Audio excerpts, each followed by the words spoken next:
Hello, everyone, and welcome to the 28th ever Highlight Haven interview.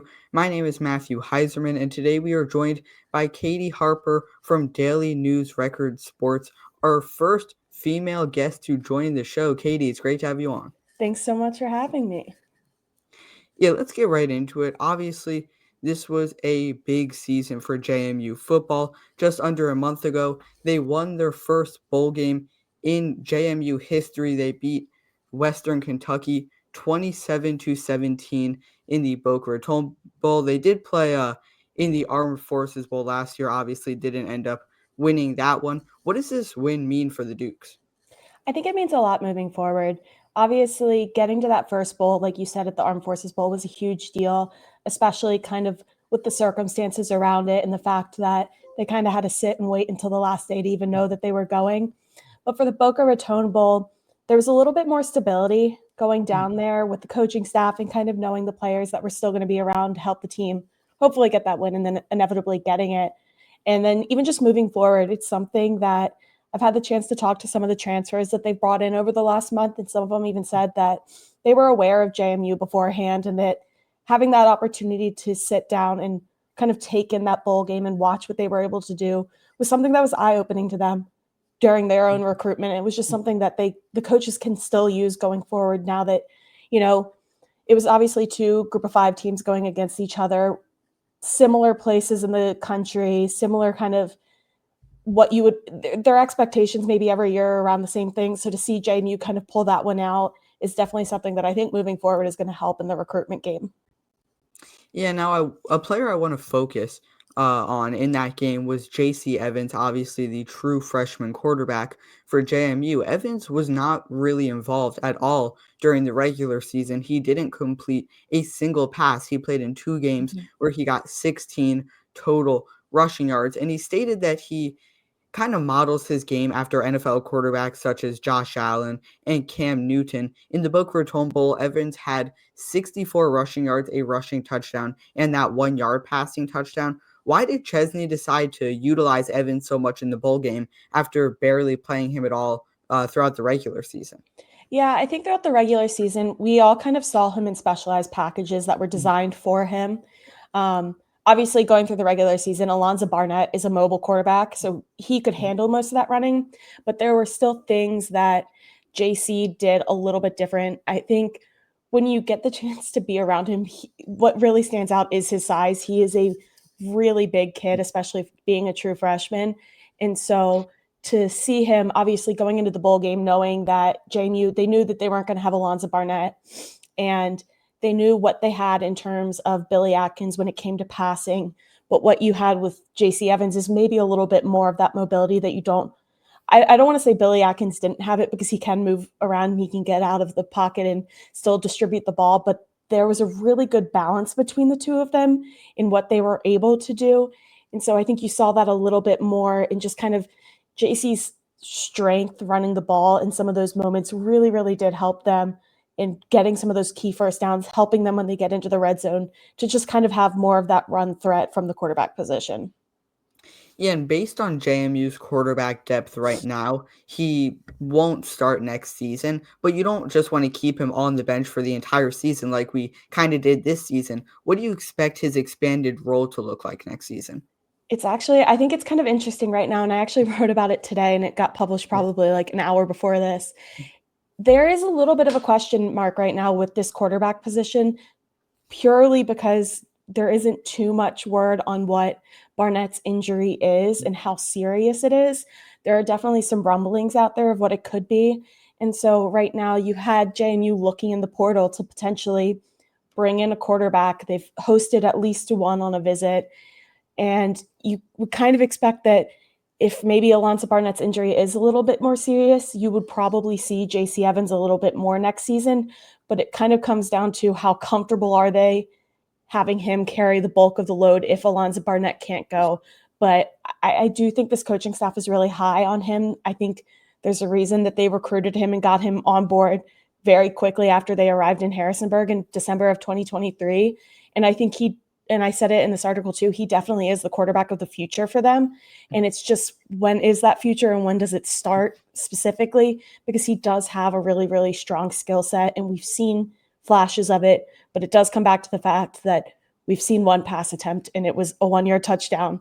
So how much can he grow and how quickly can he grow? But I do think he's someone that is going to be a very, very strong option, and someone, like you said, that they're not going to want to just keep on the bench because he really can be a difference maker. Now, I do want to stay talking about that Barnett injury that you mentioned. Obviously, he suffered that injury against Marshall on October 30th. It was a non contact injury, which can always be a little more serious. This, as you mentioned, kept him from playing in the bowl game. You talked about what might happen if he isn't able to return by the start of next season. Based on what you've heard, do you think he will be able to recover by then? I think from things I've heard that it's kind of hard because it's all been off the record. Yeah. I don't know. I think it would be interesting to see. I will say there were positive signs. Again, I don't have a medical degree, so I'm not 100% sure how positive some of these signs are, but I know at the bowl game, he was on crutches and he was in a brace, but it looked like he was putting some pressure on his leg. So those are positive signs, but it comes down to, even if he is ready for some part of the season next year, how early in the season is it? How comfortable is he? Is he at 100% or is he at 75%? So it's kind of those things going into it that will be really interesting to follow, because I do think this coaching staff really, really likes him. Sitting around in interviews with him, he is a very impressive guy to talk to. I mean, he's probably like 6, 7 years younger than me. And I always say that when I walk away from a conversation with him, I feel smarter just in the way he views the game. And so I know in an ideal world, this coaching staff would love to have him as their starting quarterback next year. And I know that maybe some fans are not in the same camp as the coaching staff, but the coaching staff really did like him. He's confident. He probably shoulders the blame more than any player I've been around. And that's something you want to see out of your quarterback. So I think it's one that they want to get him back, but obviously you don't want to rush him back, and you don't want him necessarily starting the season at 75% when you know there are probably going to be some nicks and injuries along the way. Yeah, and of course, Barnett also threw just 4 interceptions last season, so very consistent in terms of how reliable he is in the pocket. And then I want to talk about some wide receivers who left this season for JMU. They did lose star wide receiver Amarian Dollison, who is graduating in 2024. Dollison had 37 receptions for 633 receiving yards and 6 touchdowns. And then JMU also lost wide receiver Cam Ross, who committed to Virginia just yesterday. This past season, Ross also had exactly 37 receptions. He had 443 receiving yards and 3 touchdowns. How will these losses at the wide receiver position affect JMU next season? I think with Dollison, you're very obviously losing that deep ball threat. Yeah. We all saw it very early on against UNC, even against Charlotte. Like, he was just a constant threat. Him and Barnett had such a good connection. He was really, really fast. And that was something that, obviously, when you have a deep ball threat, you expect them to be fast. I think everybody quickly realized just how fast Dollison is. So that one is kind of going to be the biggest one for him, is losing that aspect. I think with Cam Ross, it's a little bit interesting. I think there may have been a little bit of a letdown in some people's eyes. He did lead the team in drops this past season. So there was a little bit of frustration there, I think, at times with people who may just be watching the game about why his impact maybe wasn't a little bit bigger. That being said, those are obviously two very experienced wide receivers that are going to be missed. And I think that is what this coaching staff has done well in the portal so far, is they've brought in some guys who have starred at the FCS level. With Jalen Sanchez at Villanova, he was a leading receiver on their team for 2 seasons. He played really, really well in 2023. I think he is someone, I talked to him the other day, he's someone who prides himself on his leadership ability. He has a year left. I think he's someone that really can slot in very, very well. Landon Ellis from Richmond has played very well. And then there's some younger guys too that I think are going to be interesting to watch. I think Zeron Collins jumping up from the Division II level could be really, really interesting. He has a pretty good mindset coming in. I mean, he told me, like, when the ball's up in the air, it's his. So some of these guys, I think he needs a little bit more time to just kind of get some chances, because he didn't necessarily have a ton while he was at Tusculum, but he did have some just crazy, like, averages per catch. So I think they've done a good job bringing some guys in that can kind of balance with they're younger, they can maybe grow into a role, some older like Sanchez who's been around and can be that experienced leader. And then even some of the younger guys that are still returning on their roster. Dylan Williams was a true freshman. And he starred in spring ball last year. He was one of those guys that left high school early to do it. And I think he is someone that is going to grow into a very, very, very good college wide receiver. And it just comes down to how often are we going to see him get the ball? Because again, I think he can play at a very high level. Yeah, now you mentioned a few wide receivers there. I think out of all the people you mentioned, Jalen Sanchez has probably been the most productive so far in college. But a player that really interests me that you mentioned is Zeron Collins, who obviously, as you said, played at Tusculum last season.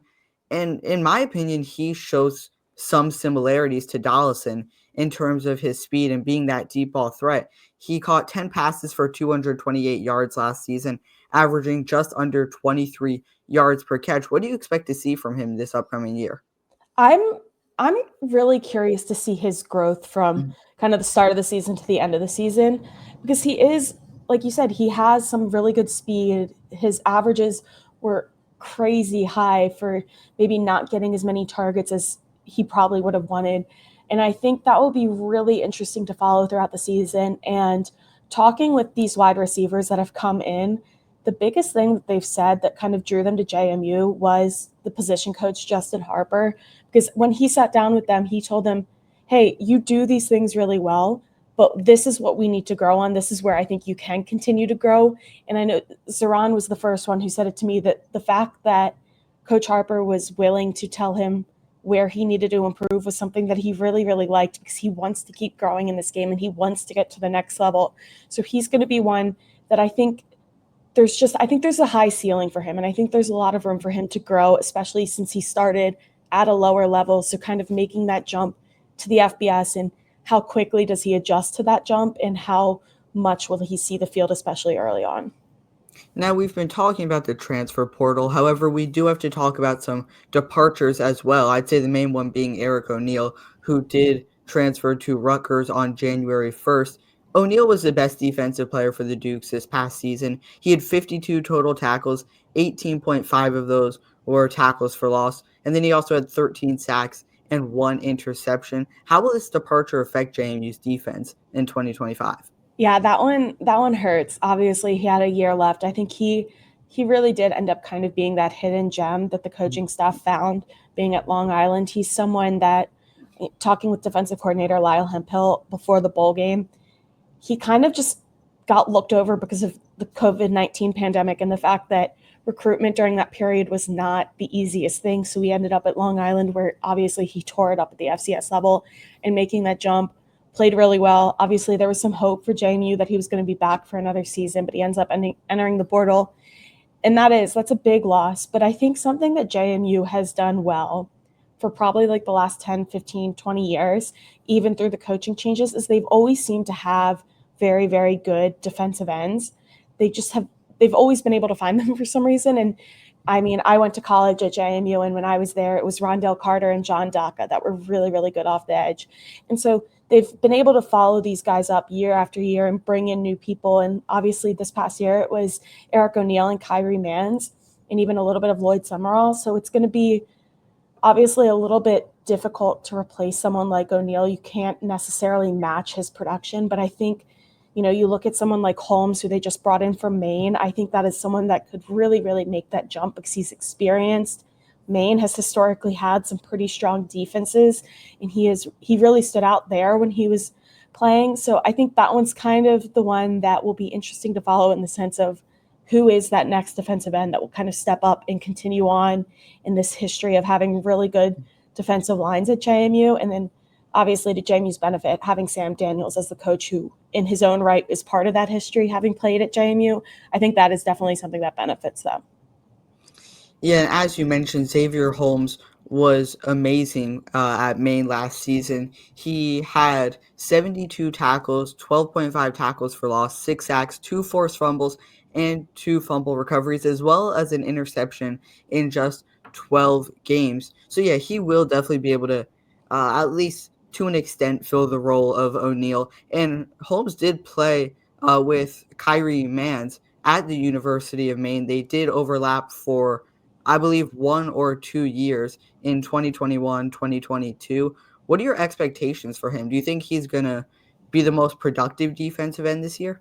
I think there's definitely a hope that he can step in and be an instant impact because they do kind of need that presence right now.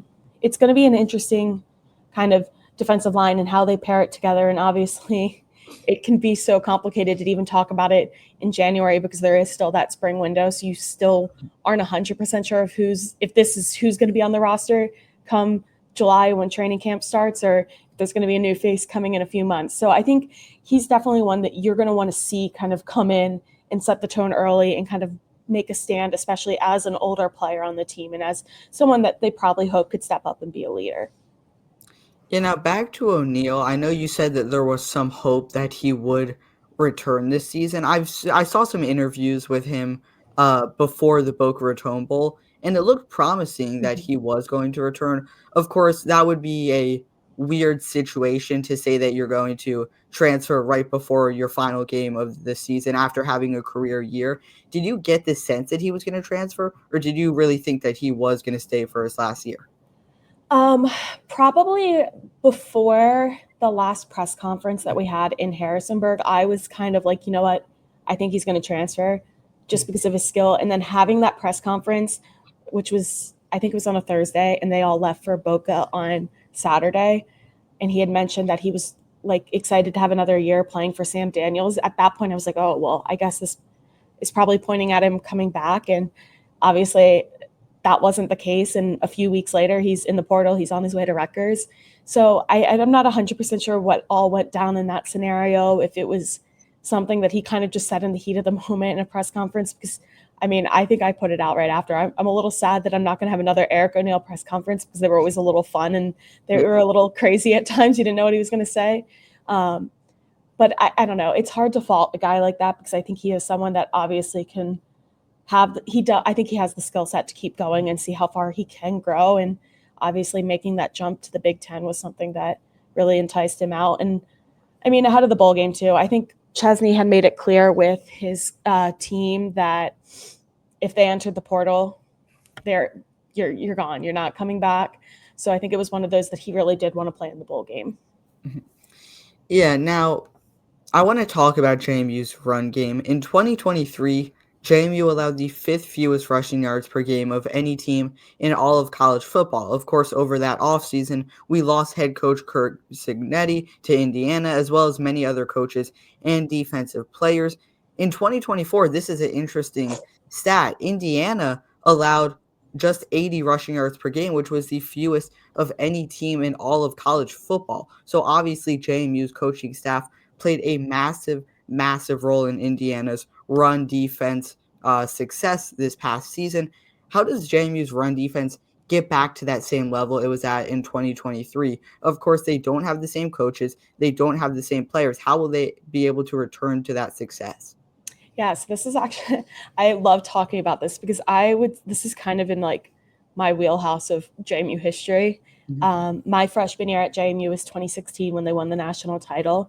And kind of starting and then with Mike Houston's first season through Kurt Signetti's final season, their run defense was absolutely absurd.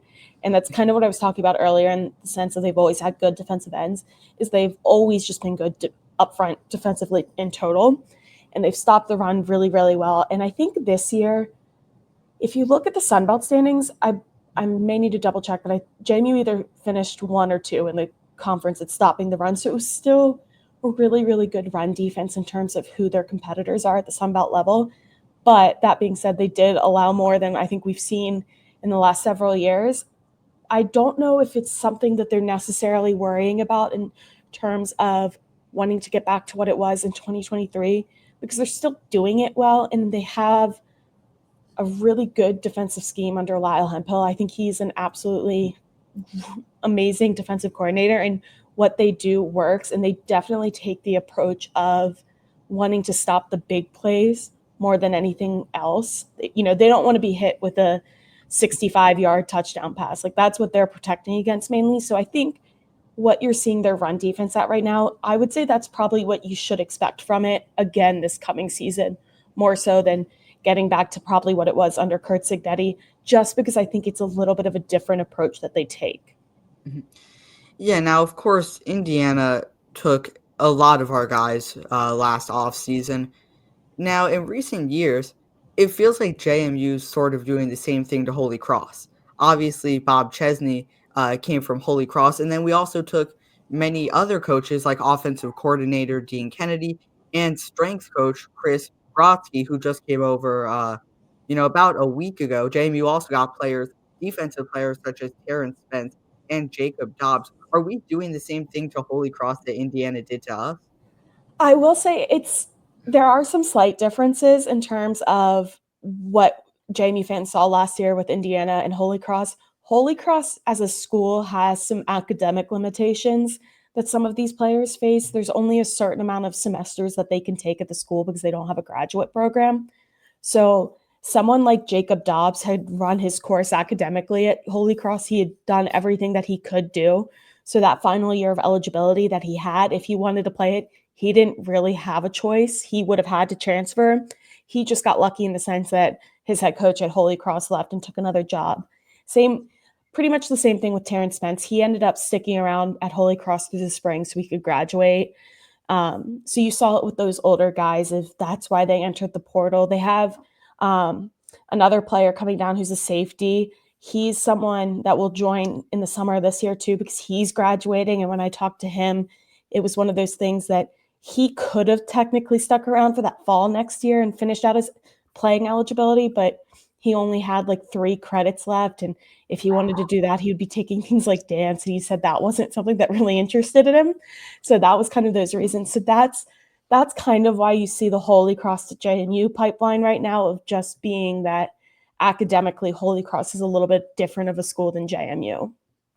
Yeah, now I'm assuming you were talking about, Curtis Harris Lopez Mhm. with that safety that's going to JMU. How do you think that was his own decision, or how much of that was the coaching staff and Bob Chesney at JMU?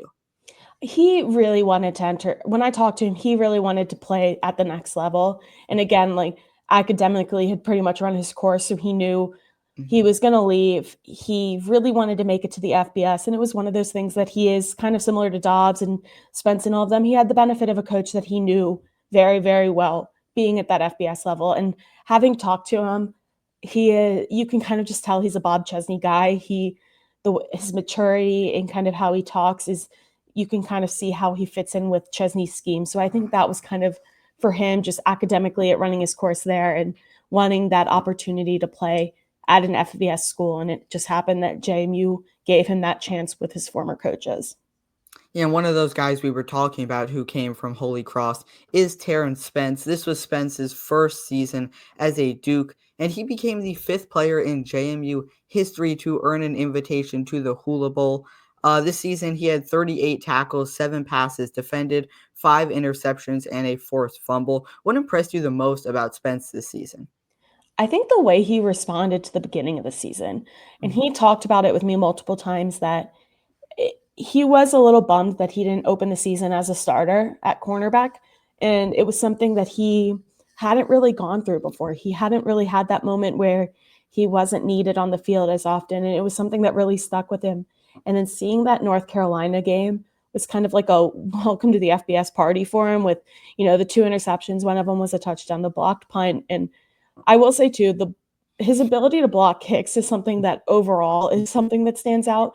The fact that he ended his career with, I believe it was 8 is just like an absurdly stupid number at this point because you don't see that very often. And I know even after the UNC game, their special teams coordinator, Drew Kanan, was telling us that there aren't even NFL teams that have guys necessarily that can block kicks. So that makes him really, really unique in that sense. And that was definitely something that, you know, just watching him, and he even said it multiple times. There were punts or kicks that he came like within an inch of blocking and they stuck with him a little bit. So his ability to, even if he wasn't getting the block, the ability to get close enough, it was just so, so cool to watch.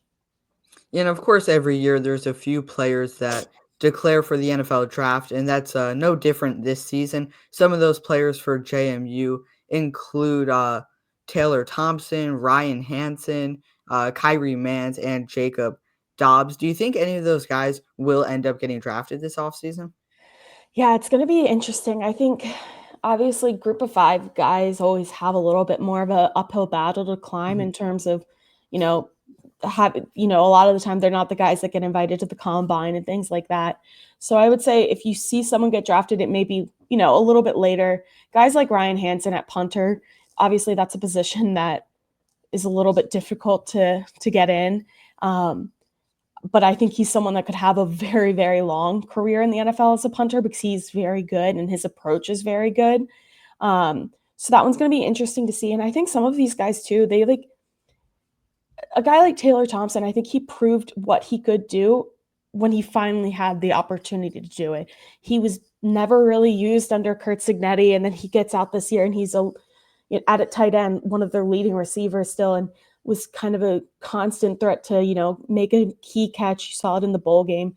So I'm really curious to see if some of these guys don't get drafted, if they get that camp invite to even just maybe have a chance to show what they could do potentially at an NFL team.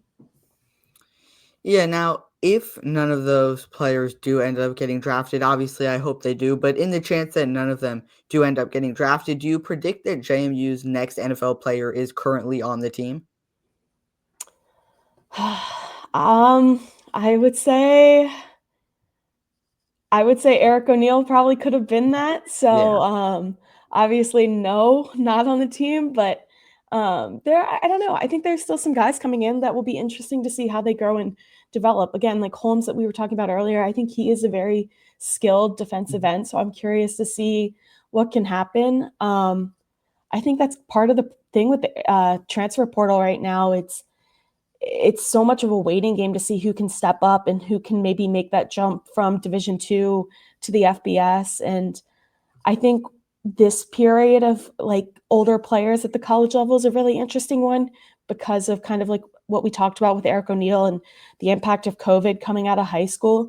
That I do really think there are some hidden gems that maybe didn't get that Mhm. top level offer coming out of high school just because of the situation with the pandemic and not having senior seasons and things like that.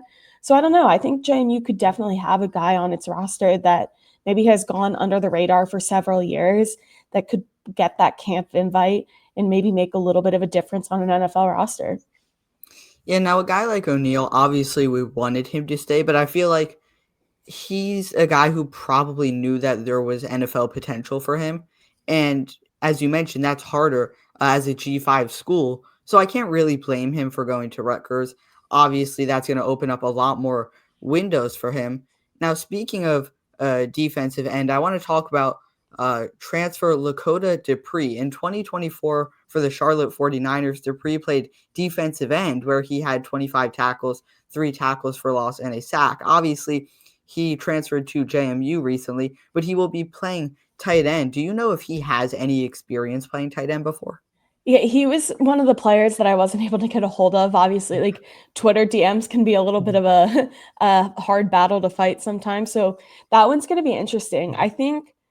I don't know. I think there are some weird similarities between defensive end and tight end with kind of how they, where they line up on a line. So I think that one's going to be an interesting one to follow. I think obviously he has the size to fit as a tight end, and it should be really interesting to see, how reliable he can be catching the ball or if they want to use him more as a blocking tight end because I could see that happening where they look at him more as that blocking tight end more so than an option of being like a Taylor Thompson who is more reliable in catching the ball.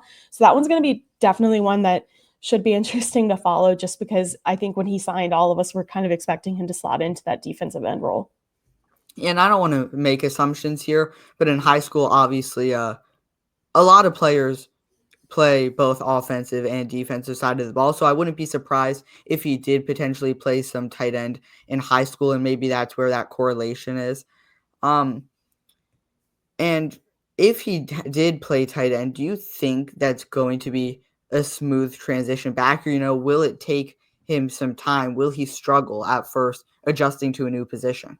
I think to his benefit, he has a lot of time to Mhm. adjust to that Yeah. before obviously having to get into a game environment. And even just like going through summer ball and then going into preseason camp, you're doing Coach Chesney really likes good versus good. He wants to put his team up against each other, and obviously he's not doing it to where they get injured or anything like that. But I think he has a lot of time to where it hopefully shouldn't be too much of a hurdle to adjust to that position switch by the time the season actually gets underway in 2025. Yeah, now I do have one final question to ask before we wrap things up. If there was one piece of advice you could give to an aspiring sports broadcaster and journalist like me, what would it be? I would say take any chance.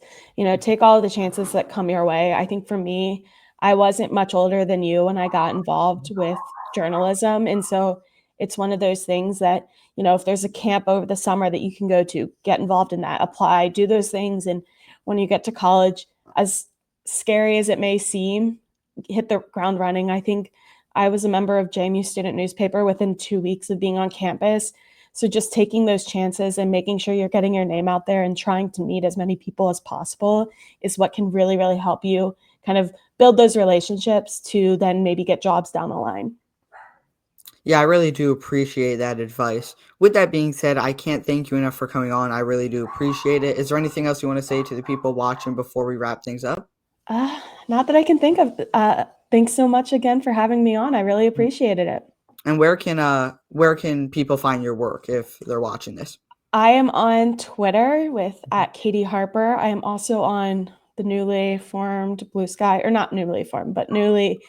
Everybody's heading over there now too, and I believe my handle on that one is also Catie Harper.